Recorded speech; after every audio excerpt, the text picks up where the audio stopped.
There is a rebellion brewing in America, and all rebellions start small, and they grow slowly but surely. Right now, we have an avalanche brewing, and the avalanche is about Obama's, not so much where he was born, but is he really loyal to America? You see, the subtext of this whole issue of is he an American citizen is by his behavior, he may as well not be an American citizen. I mean, let's cut to the chase here. The man is a stealth Marxist. He is the Joker. He promised to end the war in Iraq, and he opened up a bigger front in Afghanistan. He promised no new taxes. Now they're promising new taxes. He has nationalized the banks. He has nationalized the auto industry. He now wants to nationalize the healthcare industry. In other words, he's moving faster than Chavez did in Venezuela. The fact of the matter is the people are not stupid, and they're standing up to him. So behind all of this is the birther thing. Naturally, Obama's little men and women in the media, if you want to use a nice word, the little useful idiots in the media are all on his side. They won't raise the question. The attorney behind the Obama eligibility lawsuits, one of them is Dr. ORLY TAITZ. She joins us now from Israel. Dr. TAITZ, welcome to the Savage Nation. Hi, thank you for inviting me. Now, you came from the Soviet Union originally, and you say that drawing on your experiences under a communist regime, you want to stop America from following in the footsteps of your former homeland. Is that what's behind this? Absolutely. The man is more than socialist. He's a communist. And I believe he's such a dangerous combination. It's radical communism.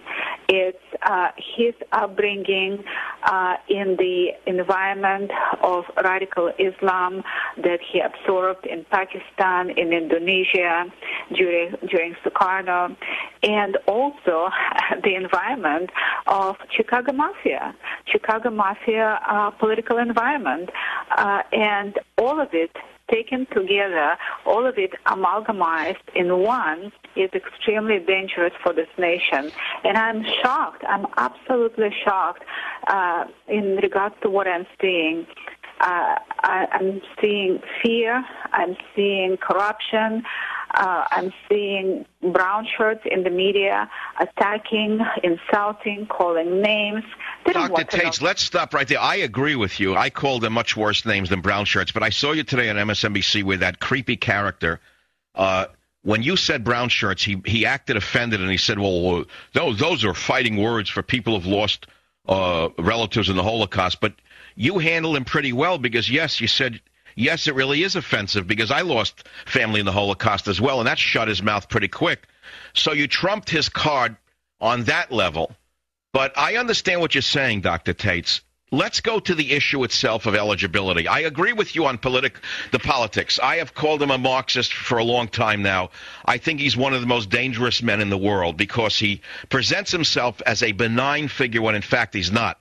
We've got to remember the image of the smiling Joseph Stalin and the horrors that followed. Not all dictators come with screaming and yelling. Some come with smiles. And the American people are easily duped by a smile because they grew up with Mickey Mouse and Donald Duck.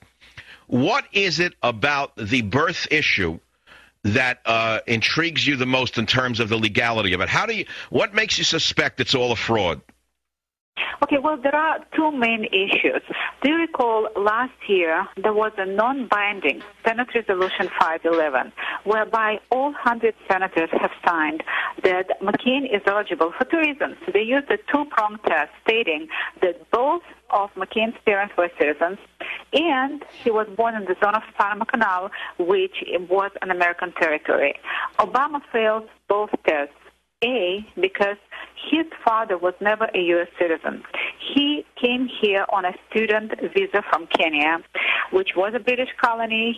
He had British citizenship, and according to British Nationality Act of 1948, Obama inherited British citizenship at birth. And when you look at this term... Well, let's stop right here. Wait. Let me stop you right here. There is a clause in America that permits the children of illegal aliens, even though his mother was a natural citizen. In other words, even a child born to an illegal alien is an American citizen. You're saying he wasn't even born on American soil is your contention, correct? Yeah. Well, there is a difference.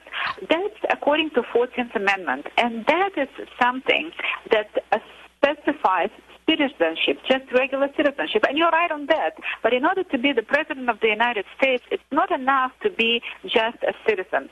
You have to be a natural-born citizen. And a lot of people believe that natural-born, it means only born in the country. No, that's native-born. Native-born is one who is born in the country. Natural-born citizen is one who is born in the country to two parents that are citizens of that country. And that's what a lot of people don't understand.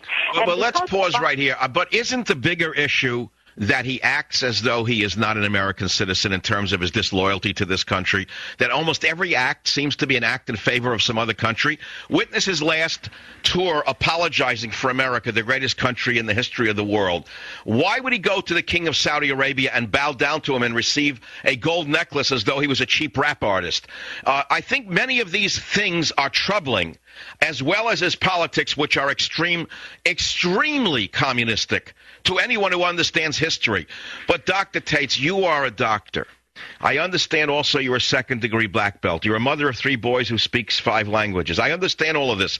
You're an intelligent, educated woman who came from the Soviet Union. Do you know that almost 30 million Americans are on antidepressants? Do you understand we have a nation of drug addicts who don't know and don't care what's going on around them? Well, that might be true. However, according to latest AOL poll, 85% of Americans, Obama was never vetted, that he needs to be vetted, and he needs to disclose his record. So that's very encouraging. Wait, so you're saying a Wall Street Journal poll? I didn't catch that. Did you say Wall Street Journal poll? No, America Online poll. And very large poll. I believe it was 100,000 people that they polled. It was a very large poll, and they found that 85% of Americans feel that he needs to disclose his vital records. So I feel very encouraged. All right, so the hacks who work for him and the drug addicts who front for him, the performers and the clowns, say that the birth notice in the newspaper is sufficient. You and I both know that's rubbish. Yeah, it is, absolutely. And as a matter of fact, I'm not sure how much your listeners know, but in Hawaii, there are 4 different types of birth certificate. One is a proper birth certificate from the hospital. They also have a birth certificate that can be obtained based on a statement of one relative only, without any corroborating evidence from any hospital. And I suspect that was the birth certificate that Obama got, and that's why he's refusing to sign a